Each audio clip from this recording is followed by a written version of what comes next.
June of 2016, I lost vision in my right eye.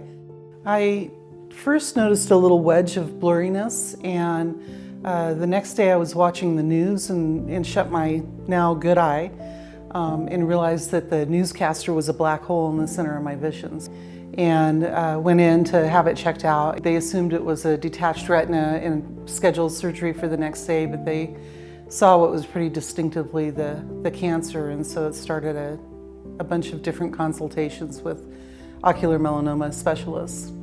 They placed a radioactive plaque on the back of my eye and left it there for 5 days, so it was a radiation treatment to the initial tumors, so I have completely lost vision in that eye. I was terrified because my vision is everything. We have a business where we fix high-end sewing machines and everything is about detail, and that was my very dominant eye, and so I was really nervous about not being able to continue our business. They did a biopsy during the radiation surgery, and it came back that I was very high risk for metastasis within 5 years, and so it started a long path of surveillance scans. That was fortunate because they caught the cancer when it spread to my liver. At the time, my only options were what are called immunoembolizations and chemoembolizations, where they deliver immunotherapy or chemotherapy directly into the liver. I had 12 of those and then became eligible for a new immunotherapy that I started down here in Denver called Kimtrack about 1.5 years ago. And I continued to do that every week. I think one of my biggest learning experiences was the fact that you have no control over what's happening to you. The only control I had was the way I responded to the situation. And I wanted to do that with dignity and humor and, make the most of the time that I have. I have a great team of support.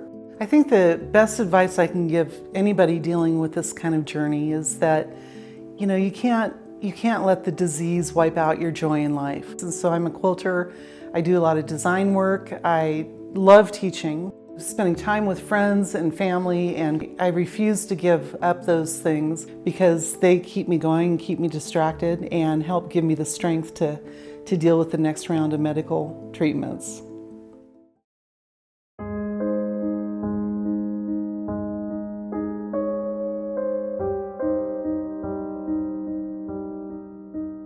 I've been going to a dermatologist for quite some time, but in 2019, I had a speck on my right chest, and he thought it looked a little suspicious, so he sent it in for diagnosis. As soon as he saw it, he just said, "This is not good," and it's basically advanced melanoma. So it was in my bloodstream, and it was created 18 lesions throughout organs and bones.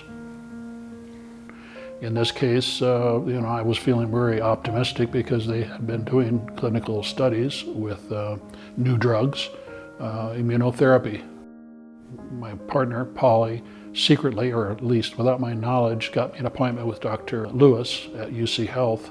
I just said, "Listen, I'm not going to do this, but what if I just take my money and move to Hawaii and wait? How long do I have?" And he just didn't miss a beat. He said, 9 months. And he said, just a few years before that, if he had seen me with melanoma in my bloodstream and that many lesions, I wouldn't have lived. So, we're talking about a miracle. I'm a very positive thinker. I really try to think about results. I don't try to think about problems. I'm self-employed. I've had all kinds of challenges all my life. And, it's just another challenge. You just don't let it get you down to a point where you're not fighting. I think it takes every bit of your courage to do what you need to do on a daily basis to go through what you're going to go through. I kept playing golf. I kept working out. I did all of that during this entire journey. And I think that really was important too. Between the miracles of medicine and doctors and your attitude and the network around you, that's the full basket. All of them are absolutely essential. But my network was my 3 daughters. My girls obviously were at my side the entire time. And my partner, Polly, my brother's 2 sons live in Denver, and so I had them alongside me, and I just had this wonderful group of friends. They really stepped up. In my journey, I was given 9 months to live and beat it 8. When I hear you're cancer-free, it's pretty amazing.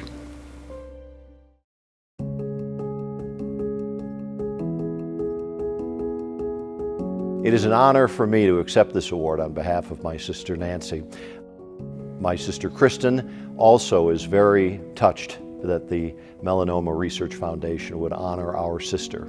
I am Mike Nelson. I have been the Master of Ceremonies for the MRF. It's always been a great honor to be a part of this. This year it's especially poignant because they'll be honoring my sister Nancy. Nancy passed away from melanoma in 2013. My sister was only in her late 50s when she was diagnosed, and she was one of the most fun, loving people that I ever knew. Everything was just hilarious to Nancy. She loved people, she loved her family, she loved to play. Nancy, Kristen, and I grew up in Madison, Wisconsin. We're 3 years apart. Nancy was the oldest, Kristen's the middle, and I'm the youngest. So Kristen and Nancy shared a bedroom their entire lives on our little house on the corner of the street, and we were a close-knit group. My sister Nancy loved to water ski, so she was out in the sun all the time, and truly, lifestyle was different then. People didn't think about the sunscreen like we do now, and a lot of people paid the price for that, and my sister paid the ultimate price. She'd been very good about going to her dermatologist because of the basal cell cancers that she'd had. And the dermatologist had noticed that one spot and said, let's keep an eye on this, so when you come back in 3 months, we will check it again. And by the time that she came back 3 months later, it had already advanced to, I believe, stage 3. It was extremely serious because at that point we didn't have the treatments that we do now. Nancy did opt to do some chemotherapy in Madison for about 5 weeks and was tolerating it fairly well.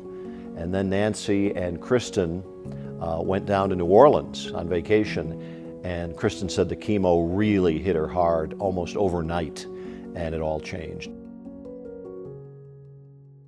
During the course of Nancy's illness, she did rally a couple of times, and we had a 60th birthday party where we had rented a big party boat out on one of Madison's lakes, and that was a lot of fun because she was surrounded by all of her friends and family. And then Nancy and Kristen went on a trip where they visited various family places that were important to us, so that was very meaningful.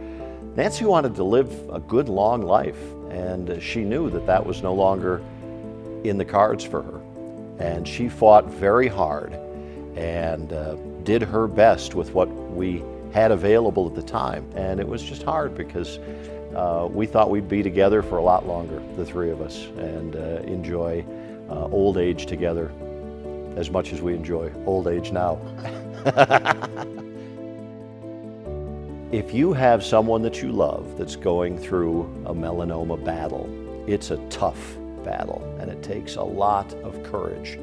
This disease impacts not just the person fighting it, but the family. I mean, we miss her every single day.